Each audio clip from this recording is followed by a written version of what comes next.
Bhachau Gandhidham national highway Chopadva Dhokava railway ફાટક પાસે ખોડિયાર માતાજીનું મંદિર આવેલું છે, જેની બાજુમાં લગભગ 72 વર્ષો જૂનું તળાવ આવેલું છે, જે તળાવ હાલમાં પૂરવામાં આવી રહેલ છે। નજીકના દિવસોમાં આ તળાવને સંપૂર્ણ પૂરી દેવામાં આવશે। આ તળાવ માલધારીઓ અને રાહદારીઓ માટે વર્ષોથી ખૂબ જ ઉપયોગી છે। આ તળાવ લાખો જળચર જીવો, પશુઓ, પક્ષીઓ માટે જીવન સ્ત્રોત છે, પરંતુ આ તળાવ થોડા સમયમાં ઇતિહાસ બની જશે। આ જમીનના માલિક જે હોય તે પણ ઓચિંતાનું આ જમીન ઉપર કેવી રીતે કબજેદાર આવ્યા એ જટિલ પ્રશ્ન છે। આ તળાવને બનતા વર્ષો લાગી ગયા। ઠેર ઠેર જમીનો ઉપર કાયદેસર ગેરકાયદેસર દબાણો વધી રહ્યા છે। એવા સમયે સરકારી અધિકારીઓએ આવી જમીનોનું ચીવપૂર્વક નિરીક્ષણ કરી એમની હદ નિશ્ચિત કરાવવી જોઈએ। આ અંગે માતૃભૂમિ સંરક્ષણ સંસ્થાના કચ્છ જિલ્લા પ્રમુખ રણ બચાવ ઘૂડખર બચાવ આંદોલન ઉપર બેસેલા શિવુભા જાડેજા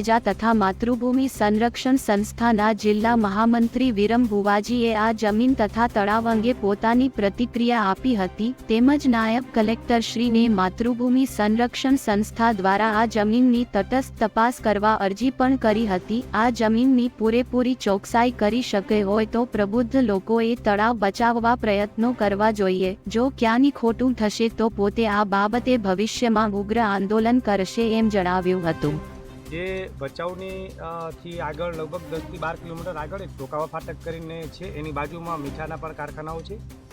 આ લોકો ભૂમાફિયાઓના દ્વારા અમને જાણવા મળ્યું છે, જે એ જગ્યા ઉપર અમને એના વિડીયા અમારી પાસે પહોંચી આવ્યા છે। તો ડીઆરએલને પણ અમારી ખાસ વિનંતી છે કે જે જગ્યા છે એ ગૌચર છે કે શ્રી સરકાર છે, અને આજથી લગભગ 70 વર્ષ જૂની જે તળાવ છે ત્યાં ઓછામાં ઓછી આજુબાજુના જે માલધારીઓ છે ત્યાં ચપડવા હોય, આજુબાજુના ગામડાઓના અને ત્યાંથી રસ્તામાં જે અમારા માલધારીઓ જે વર્ષો વર્ષ જે અમારા ગુજરાતમાં હાકીને જતા હોય છે તે પણ ત્યાં રાત રહેતા હોય છે। મને એવું જાણવા મળ્યું છે કે આ લોકો ત્યાં પણ દબાણ કરવાની અત્યારે પ્રોસેસ ચાલુ છે, તો એ મુલતવી રાખવા અને બંધ રાખે જ્યાં સુધી આનું જે કાયદેસર નિવારણ ના આવે ત્યાં સુધી। એમનું હક હોય, એમનું કાયદેસર હોય તો અમને કોઈ વાંધો નથી। બાકી જો 70 વર્ષની અંદર જો આ તળાવની અંદર પાણી પીતા હતા માલ, અમારા માલધારીઓ, અમારા વડીલો, અમે પોતે પાયેલું છે, અમને ખબર છે।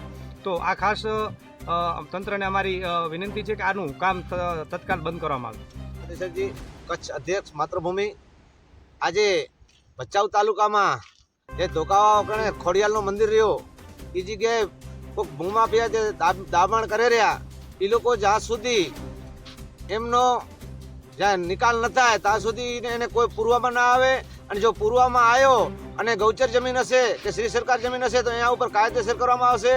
અને અહીંયાથી આંદોલનમાંથી ઉઠ્યા પછી તરત જ એના માટે હું આંદોલનમાં પણ બેસવાનો થશે તો માતાજી માટે અને ધાર્મિક જમીન માટે હું લડતો રહીશ અને લડતો રહેવાનો જ છું।